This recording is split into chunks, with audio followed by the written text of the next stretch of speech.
Tenemos el agrado de estar aquí en presencia de Javier Bajer, arquitecto cultural. Mi nombre es María Alicia Peirana y represento a Citas de Radio en esta nota conjunta que estamos aquí conduciendo con Andrea. Javier, bueno, un placer que nos recibas, que nos des esta oportunidad de hablar y además que nos expliques un poco cuál es tu función más allá de lo que ha sido la charla, excelente por cierto, aquí en el Congreso de CREA. Bueno, gracias por invitarme y por conversar conmigo y por darme la oportunidad de compartir algunas ideas y algunos tips con la audiencia de ustedes. Mi trabajo en realidad no es tanto dar conferencias, sino cambiar culturas. O sea, yo tengo un equipo que nos dedicamos a cambiar las culturas. Sabes que la cultura es esa cosa medio rara de definir para muchos, pero cuando está mal, cuando se rompe, todos sabemos que todos la culpamos, ¿no? Que mi equipo no quiere trabajar, que siempre están nosotros y ellos, y trabajamos en silos y los de producción no se hablan con los de marketing. Todo eso son elementos culturales, que el vendedor no siente que puede vender, que es difícil conseguir gente joven que quiera trabajar con nosotros. Todos son elementos culturales que hacen a la cultura del lugar. Lo que hacemos nosotros es diseñar la cultura como si fuera un trabajo de arquitectura, y luego hemos creado mecanismos para implementar la cultura, para que exista de verdad, ¿no? Que no sea algo teórico en un póster colgado de una pared, sino que sea la forma en la que la gente trabaja con sus clientes, trabajan juntos, cómo van a innovar, etc. Algo bajado a tierra. Claro, si al final del día esta persona no levantó el teléfono y no generó la venta que yo necesitaba, no tiene una cultura focalizada en el cliente. Da igual que me repita lo que aprendió en el curso, si su conducta no ha cambiado. Bien, nomás algo muy importante que es cambiar culturas. Nosotros venimos de un gobierno anterior que ha trabajado mucho sobre la cultura y ha dejado una cultura quizás hasta de división en una parte de la sociedad. ¿Cómo se hace para modificar esa cultura de división y volver a ser una cultura de consensos? Sí,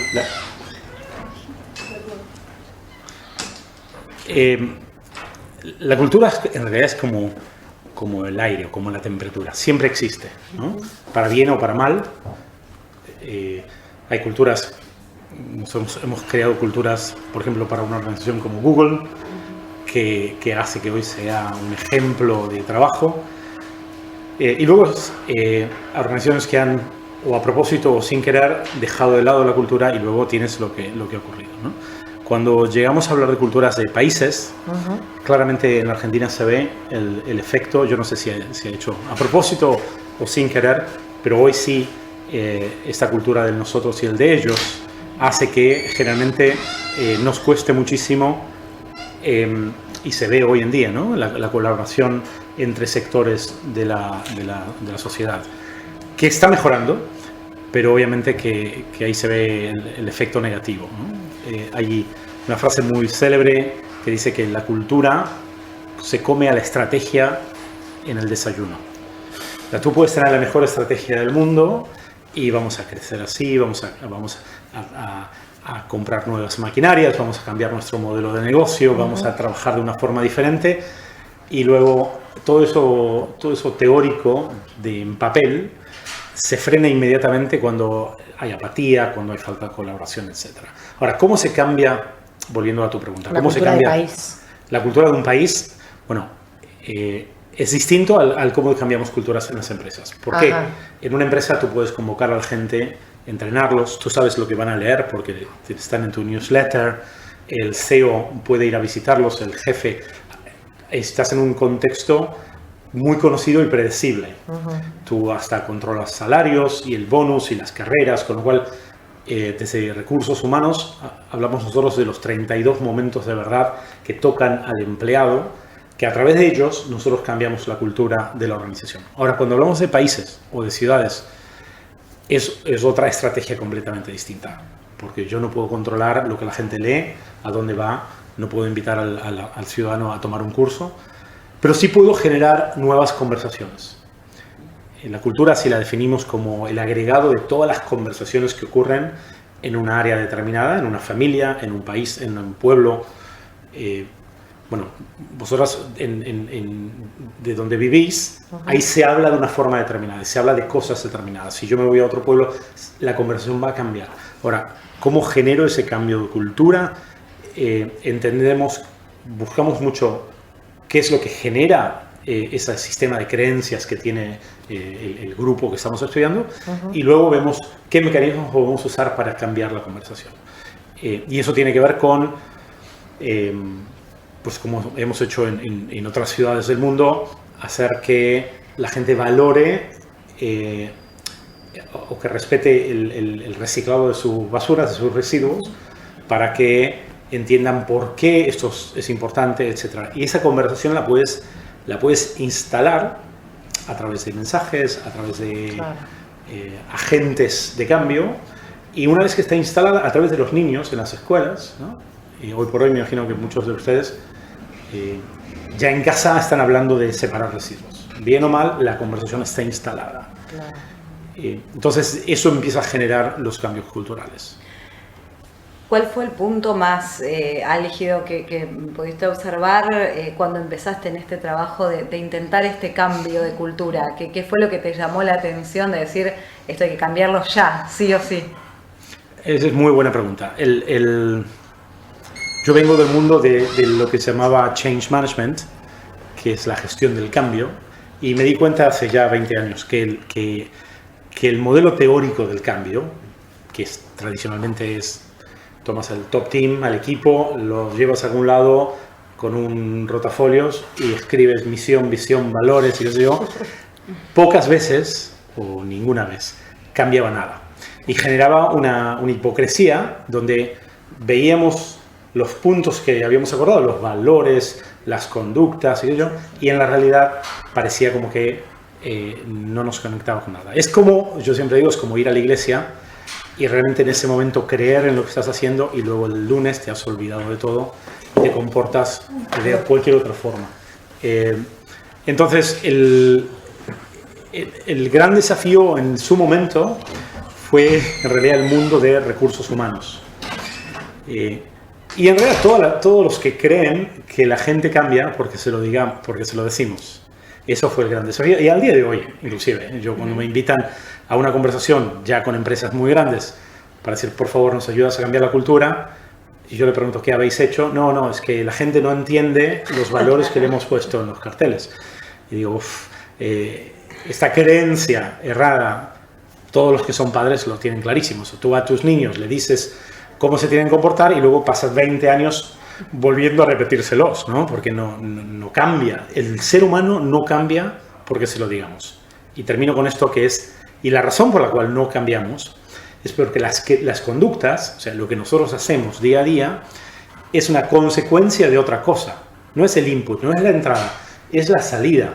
La conducta es lo que emerge de nosotros en reacción a nuestras creencias. Algo interno. A las creencias, a lo que creo. Si yo creo en la otra persona, la voy a escuchar. Ahora, si yo digo, oye, tú tienes que demostrar empatía y crees que esta otra persona no merece la pena, esa conducta empática no va a existir.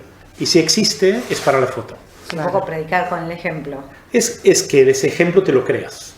Claro. No que sea de la boca para afuera. De la boca para afuera, ¿no? Que dices, yo hago esto porque me lo dijeron, sino que realmente creo en lo que estamos haciendo. Una frase que me quedó de la conferencia de ayer que nombraba recién Andrea es justamente esta paradoja, ¿no? De que el insight, de que la iluminación de que algo es bueno, no necesariamente cambia la conducta por más de que se sepa. Saberlo no nos modifica la conducta, sino que hay que hacer un trabajo más profundo de creértelo desde otro lugar para que se convierta en creencia, para que después eso modifique tu conducta a la larga. Exacto. Pero fíjate, en la vida cotidiana tenemos un montón de ejemplos, ¿no? Todos sabemos que hay que tomar más agua y menos café. Eso lo saben, ¿sabes? ¿no? Y todos nos dicen, y yo el primero que sé de cambio de conducta, y hoy tomé 4 cafés aquí en Buenos Aires, pues está buenísimo. Claro. Entonces sabemos que hay que ir a correr 3 veces por semana, que tenemos que llamar a la abuela, no sé, aunque sea una vez por semana, que tenemos que estar con los niños, ayudar. Hay una lista enorme de cosas que hoy teóricamente sabemos, de cómo nos gustaría vivir nuestras vidas. Lo mismo ocurre en las empresas. Las empresas saben que hay que colaborar, que hay que poner el foco en el cliente, que ahora que estamos todos hablando en esta conferencia de cambio, todo el mundo dice, es que uno tiene que aprovechar la revolución de la empresa y tienes que volver a reinventarte. Y nadie está en desacuerdo con eso. El tema es que estas son todas conductas. Si yo tengo una creencia de que a mí me da miedo hacer ciertas cosas, la conducta de revolución está frenada inmediatamente. Entonces, en el cambio de cultura, lo que hacemos nosotros, y esto es algo que la audiencia de ustedes puede empezar a hacer, es ver cómo hacemos para cambiar las creencias que hay dentro de mi empresa. ¿Cómo me entero? Y pregunto. Y si pudiera escuchar cuando no estoy, ¿sí? Si pudiera escuchar una conversación, cuando yo me fui, ¿de qué hablan en la empresa? ¿Hablan de clientes o realmente están hablando de algo que le tienen miedo o cuánto falta para el viernes? Si esa es la conversación, de ahí están las creencias, yo no debería esperar unas conductas muy alineadas con lo que yo quiero. Claro. Porque ¿de dónde van a venir si no? Javier, te presenté como un arquitecto de las organizaciones, ¿no? Cultural, arquitecto sí. cultural. ¿Cómo llegaste a ser un arquitecto cultural? En realidad, yo soy doctor en psicología, no soy arquitecto, y he hecho un máster en neurociencias, o sea, que nada que ver con la arquitectura. Lo que pasa es que tengo una columna en un periódico inglés, The Guardian, y hace unos años algún periodista, un colega vuestro, me puso el nombre y dije, está muy bien esto.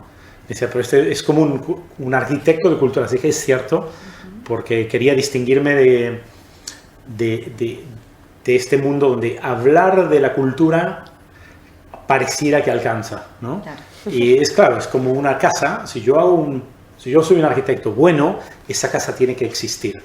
No puede quedar en el dibujito. Entonces, pues nada, es un arquitecto medio ingeniero que ayuda a las organizaciones a realmente cambiar. Pensábamos que en el último tiempo y en los últimos años se ha generado una falta de respeto a lo que es la cadena de mando, la autoridad, y sentíamos en algún punto, coincidíamos con varias personas en que eso es un poco lo que nos genera esta situación de violencia, de enfrentamientos, de que todos somos iguales y que en todo sentido. ¿Coincidís con esa visión? Digo que eso también habría que cambiarlo como para reorganizar un poco más una comunidad en la que no hay un docente que tenga un valor, no hay un policía que tenga un valor, no hay un profesional que lo tenga. Tú has tocado una palabra clave aquí que tiene que ver con los valores.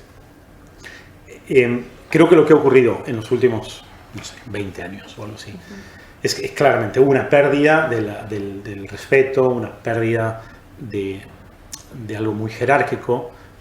Pero en realidad yo me pregunto si ese es el gran problema, ¿no? Si el problema es que no obedezco. Porque hay modelos de trabajo y modelos sociales donde no hace falta un nivel G, no hace falta la cadena de control. Ahora, yo trabajo en organizaciones de policías, estoy trabajando en 2 organizaciones muy conocidas de policías, donde claramente la estructura jerárquica es fundamental. Y necesaria. Es necesario. Con lo cual yo digo, jerarquía o no jerarquía depende del modelo de negocio, de cuán ágil yo quiero que sea, cuánto sabe el de arriba, ¿no? Cuánto sabe el de abajo, etc. Creo que el gran problema que está detrás de tu pregunta es el tema de los valores. Porque yo puedo tenerle miedo al jefe o apreciarlo, lo que fuera, pero por otro lado pasan, ¿para qué vengo a trabajar? Si vengo a trabajar por miedo y por respeto, llámalo lo que fuera, o vengo a trabajar porque estoy comprometido con algo más grande que nuestra empresa que queremos crear juntos, que coincide con lo que todos estamos comprometidos, ¿no? Que el jefe de mi jefe, todos queremos lo mismo. Les doy un ejemplo. Yo me imagino, y no vengo del mundo del campo, pero llevo un día con mucha gente de campo y creo que me han lavado la cabeza. Claro, sí, yo puedo estar trabajando en un campo y solo pensar en a qué hora termino. ¿Cuándo me puedo ir de aquí? Porque esto es tremendo y yo estoy, pues no sé, produciendo leche o produciendo trigo. O puedo estar ahí diciendo, acá tenemos cientos de litros de leche que van a alimentar a alguien. Puedo decir, este trigo tiene que estar buenísimo porque es comida, porque es que justamente ocurre con el campo que lo que se produce es comida. en un mundo donde es importante que haya comida y que haya comida de calidad y bien hecha, eficientemente. Con lo cual está el tema del propósito. Si mi propósito es sobrevivir a mi jefe o sobrevivir a mi trabajo, porque me dan a cambio dinero, un bonus, vacaciones, el coche, cualquier cosa que me pongan dentro de esto, entonces se produce una cultura que se mira al ombligo. Y con culturas que se miran al ombligo, siempre el empleador le debe algo al empleado. Y siempre se genera esta cosa como un baile medio raro, donde nunca alcanza y la promesa tiene que cada vez ser más grande. Ahora soy gerente de no sé qué, y luego soy no sé cuánto, y gerente regional, y luego soy director de no sé qué. Y la motivación está hecha con un valor de lo que a mí me dan, no lo que yo doy. Y eso no es sustentable. Con lo cual, jerárquico o no, dependerá del modelo de negocios, pero la dimensión de mirarme a mí o mirar para afuera creo que es lo que hace la diferencia. Llevado eso al ámbito de la educación, ya lo quizás del docente y del alumno, alguien que se acerca al sistema educativo viendo a ver qué le da y cuestionando la jerarquía natural que debería haber ¿no? entre un docente y un alumno, o un directivo y un docente, o un inspector y un docente, es como que se rompe un poco el pacto social, ¿no? Porque uno va ahí a ver qué le puede dar la escuela en vez de decir, bueno, voy a ir a aprender para formarme para mi futuro. Es realmente como cambiar la mirada interna, ¿no? Sí, interesante que hablan de educación, porque venimos de un modelo donde la educación era muy predecible, porque siempre había alguien que tenía el contenido y alguien que venía a recibirlo. Esto está cambiando, porque el contenido, yo lo veo con las maestras, claro, las maestras de mis niños, yo a veces veo que no tienen el contenido correcto, cosa que a mis maestras jamás le hubiese dudado de lo que sabe. Entonces, con lo cual no es contenido, yo puedo ir a buscar el contenido, es otra cosa, es una facilitación de un proceso de aprendizaje donde no solamente el padre y el alumno, perdón, el maestro y el alumno, sino que el padres, tienen un rol importante de educar. Ahora, hoy la escuela, yo no sé, en la Argentina, la escuela se está empezando a repensar fundamentalmente en cuanto a cuál es el propósito de la escuela. Exacto, tiene que haber un cambio cultural de la organización, de la institución escuela, ¿no? Y fíjate, hoy en el mundo laboral nos encontramos con personas que académicamente funcionan bien, pero no saben trabajar en equipo. Le tienen miedo a la innovación, le tienen miedo a pararse por lo que creen y a defender una creencia. Están como aprendiendo a leer el contexto rápido para ver qué es lo que hay que decir. Y entonces tenemos un vacío en el liderazgo, en gente que estamos pidiendo constantemente un cambio en el liderazgo del mundo, pero estamos educando para un sistema totalmente predecible. Y hoy no sabemos qué va a pasar mañana, con lo cual lo que yo debería enseñar a un niño hoy no es contenido, pues no molesta, pero no es solo contenido, sino es cómo haces para aprender a levantarte cuando te caes, porque se va a caer muchas veces. Y esa habilidad es la que yo quiero para mis hijos, que aprendan que no van a ser elegidos número uno todo el tiempo. ¿Y qué hago? Pues vuelvo a empezar en el campo. Se me rompió la cosecha. Mis planes, ¿qué hago? Me pongo a quejarme, lo que yo llamo el victimajo, o me levanto otra vez y empiezo otra vez y aprendo de la situación. Yo creo que la escuela debería cambiar su cultura y su propósito en realidad, porque estamos necesitando la ayuda de ellos. Javier Bajar, muchísimas gracias por esta comunicación con las periodistas de Pehuajó. Un placer. Gracias por invitarme. Por favor.